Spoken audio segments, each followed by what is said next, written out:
Ladies and gentlemen, hey, hi, how you doing? Welcome back to the channel. Thank you so much for stopping by. We've seen several new meta updates drop here in Warzone over the past couple of weeks, and with Season 2 Reloaded on the horizon, I figured no better time to go through and break down and rank the top 10 best weapons in the game from 10 to 1, which quite frankly is not a super easy thing to do right now, which is a good thing. The meta right now is very well balanced for the most part, very competitive across the board, and picking out a definitive 10 best weapons and actually ranking them actually requires a pretty drawn out thought process because there's a lot of really good choices right now. But I always like to do this just before we do have a major update. That way we've got a really solid sort of reference point for how much the next update, Season 2 Reloaded in this case, might end up changing with the general meta balance here. So starting up first here at number 10, we've got the X9 Maverick. This thing is a laser beam and quite frankly just keeps getting better and better and better, it seems. Because it's a burst weapon, it basically has no recoil over range. You can stay on target really easy. The range, the velocity is good, like all around. It's just a really solid choice. So here, first up, I do like the mini reflex lethal tools elo here. This has sort of been my go-to optic for BO7 so far, as I'm sure you guys are well aware.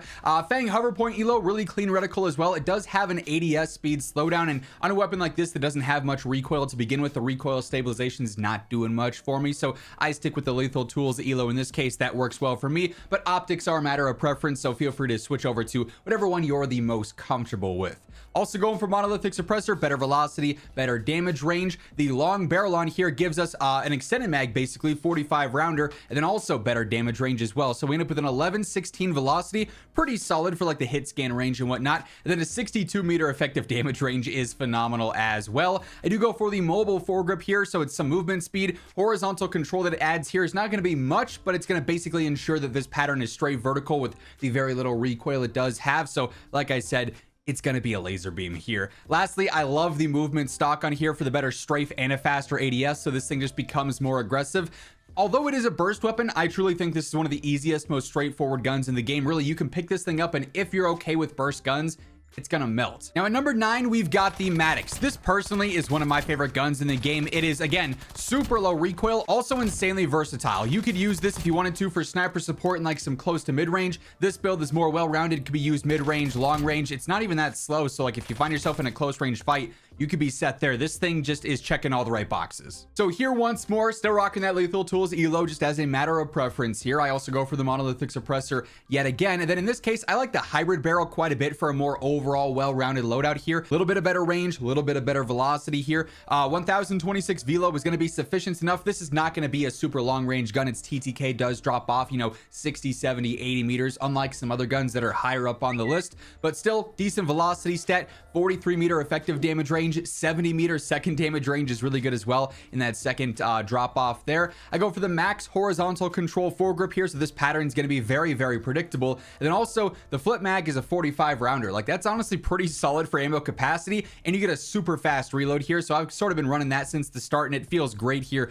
No slowed down reload because you have an extended mag or anything, and 45 bullets works fine for me. So really, really like this setup. Like I said, it's super versatile, when it comes down to fighting at different ranges and different styles of engagement, which make this gun super strong. Next up at number 8, I've got the Rev 46. The SMG category in general, quite frankly, is just insanely competitive right now, but the Rev is awesome. This thing up close is really, really lethal. It's not too difficult to use despite the high fire rate. I don't love the iron, so I do have to burn an optic as an attachment, but it's not all that bad at the end of the day. This thing is just a really solid, really strong SMG. So here, once more, lethal tools elo. Definitely don't want to be rocking a Fang hover points on any close range weapon because it's going to slow down the ADS. You want to avoid that whenever you're using an SMG, so not really one that's super viable in this case, in my opinion. Lethal tools elo though works just fine for my playstyle and what I like out of an optic. Long barrel pushing out that fastest TTK range out to 15 meters, which is pretty solid for an SMG. We got the mobile recoil foregrip yet again, so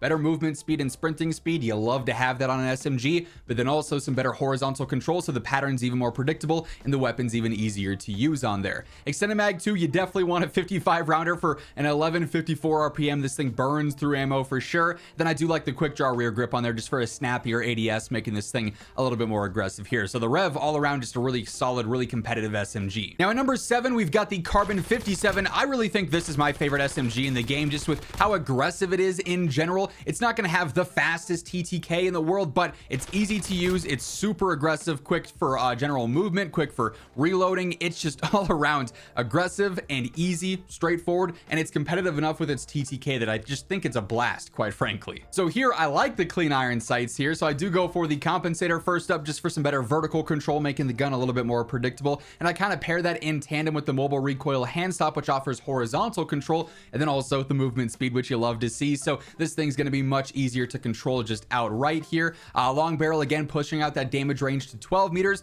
Not going to be insane there, but that first damage range, it's going to be very competitive with its TTK, and in its second damage range, it's pretty solid as well. For what it's worth, though, if you wanted to go all in on mobility, short barrel on this thing with the other attachments I'm rocking, like the Prestige magazine, can go crazy as well.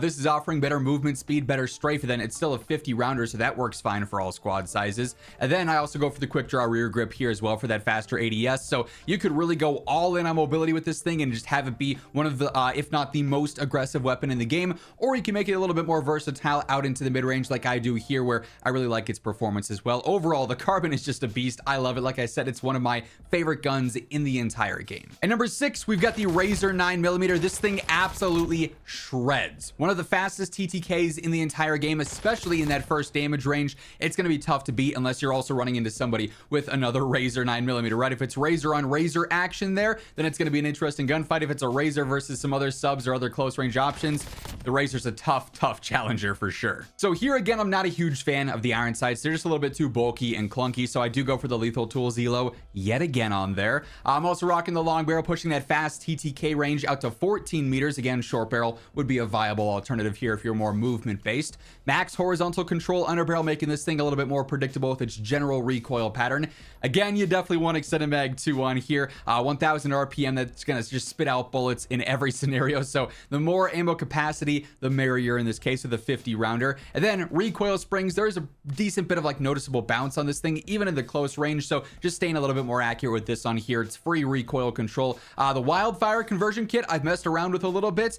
It's fun for sure, but I do think the more competitive build ultimately is just going to be with recoil springs on here as a standard Razor setup that's going to be a little bit more consistent and less sporadic with the recoil as you're spraying and praying. That's not to say the wildfire conversion kit isn't very fun to use though. And by the way, as we are going through all the weapons, all the setups here today, if you guys enjoy the video, you find this information helpful, a like rating is always seriously appreciated. It's a great way to help grow the channel and help inform new players. And of course, if you are new to the channel, you want to make sure you're always in the know for all things going on in Call of Duty. This is the place to be, so feel free to hit that subscribe button and turn on those post notifications. Next up here, number 5, we've got the Hawker HX. It is by far our best sniper in the game, especially when you're actually hitting headshots and not missing them on target dummies in the practice range like I apparently often do in these videos. But infinite one-shot headshot, of course.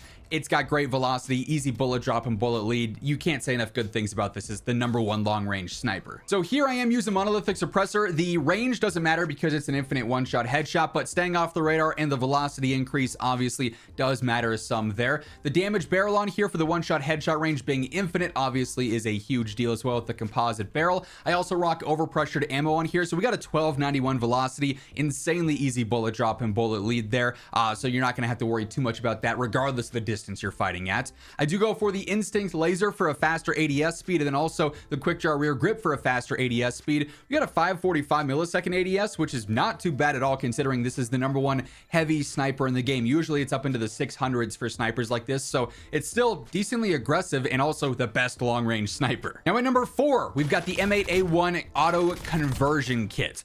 This was probably the #1 gun just a little bit ago. They of course have nerfed this a tad bit here, but here's the thing. This is kind of the kilo roll weapon now, where it's not going to have the craziest TTK in the world, but it basically has no recoil. So your accuracy over range and your realistic TTK, when you compare this to other guns that have way more recoil, this is going to be easier to land shots with, and in turn, your TTK is not going to be that different from this and the most powerful gun in the game. So here, I honestly really like those iron sights, so I rock with those. I got monolithic suppressor on here for the better velocity and damage range. The auto strike conversion barrel, of course, the most important part of this entire setup up here. We got an 1188 velocity with this on there. That's solid. 43 meter effective damage range, 56 meters second damage range is pretty good as well. Extended mag 2 on here, 52 rounder, a little bit of a faster fire rate, so that's going to work well. They're nice added safety net for sure. Quick draw rear grip for a faster ADS. Then I love the movement stock on here too for that better strafe speed. Also a faster ADS here too, which is never a bad thing to have. So this is an aggressive,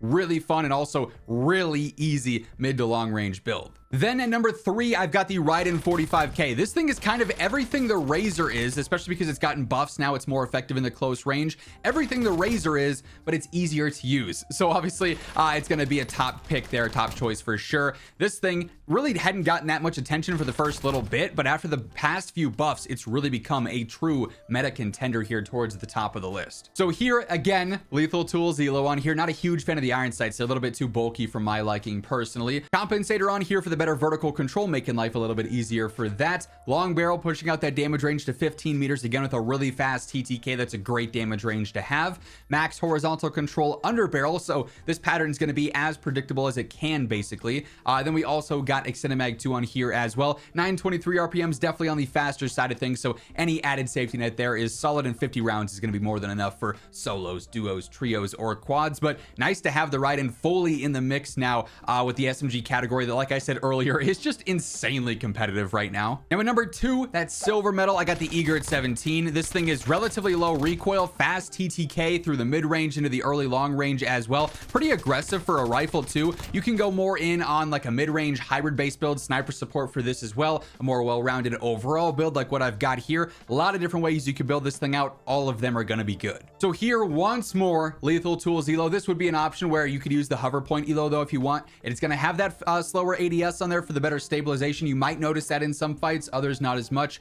Really just depends on if you're okay with the con there of the slower ADS, and if you think this is a cleaner Elo than the Lethal Tools. I'm comfortable with the Lethal Tools because I've spammed it so much this year, but really either or there. It's a matter of preference, right? Monolithic suppressor, of course, range and velocity. I do go for the hybrid barrel in this case, even more range and velocity. 1185 velo on there, 45 meter effective damage range. If you're looking for more control, the control barrel would be great here as well. You could go long barrel in this case too if you're purely focused on the damage range. So like I said, a lot of different ways you could build this thing out. Mid-range barrel too if you're doing sniper supports. Extended 2 here, a 60 rounder, bit of a faster RPM with the rate of fire there for a rifle 811. So extended mag 2 is going to be pretty sufficient there in my opinion. And then also recoil springs, making life easy as far as the control goes. Really like the Eager. This is a fun new fresh rifle that can be used for a lot of different scenarios. And then lastly at number 1, the AK-27. This thing is just a powerhouse. It's got a little bit of recoil control, certainly something you got to get used to, but the more you use it, the more you're going to become accustomed to it and familiar with it. And this thing's a powerhouse. Best TTK over the mid to long range for the rifles and just the general long range meta as it stands. Thing's a beast. There's not much more you got to say about it. So for one final time today, Lethal Tools Elo. Again, though, hover point Elo could be viable here as well if you're okay with that ADS slowdown. Monolithic suppressor on here for the range and the velocity. I do go for the control barrel in this case. I want to make this thing as accurate as I can. So we get the better velocity here, 1269, which is solid. 45 meter effective damage range, 73 meters second damage range. So this thing's got you covered into the pretty distant long range territory there.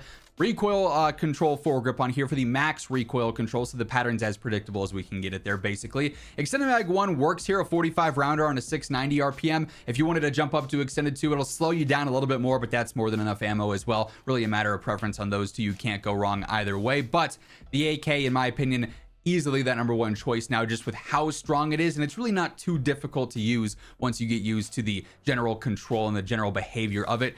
Quite frankly, a lot of the weapons on this list here today are very straightforward, but also very, very competitive as well. And as I mentioned at the very start, narrowing this down just to a top 10, there's so many other good SMGs, rifles, LMGs that we could have talked about here. But that's how the current top 10 plays out. We'll see how this evolves with Season 2 Reloaded here in a few days' time. That's going to wrap things up, though. If you guys enjoyed the video, be sure to drop a like on it. And if you're new here, hit that subscribe button on your way out. But once again, thank you so much for tuning in. And until next time, take it easy, have an awesome rest of your day, and I'll catch you later. Peace out.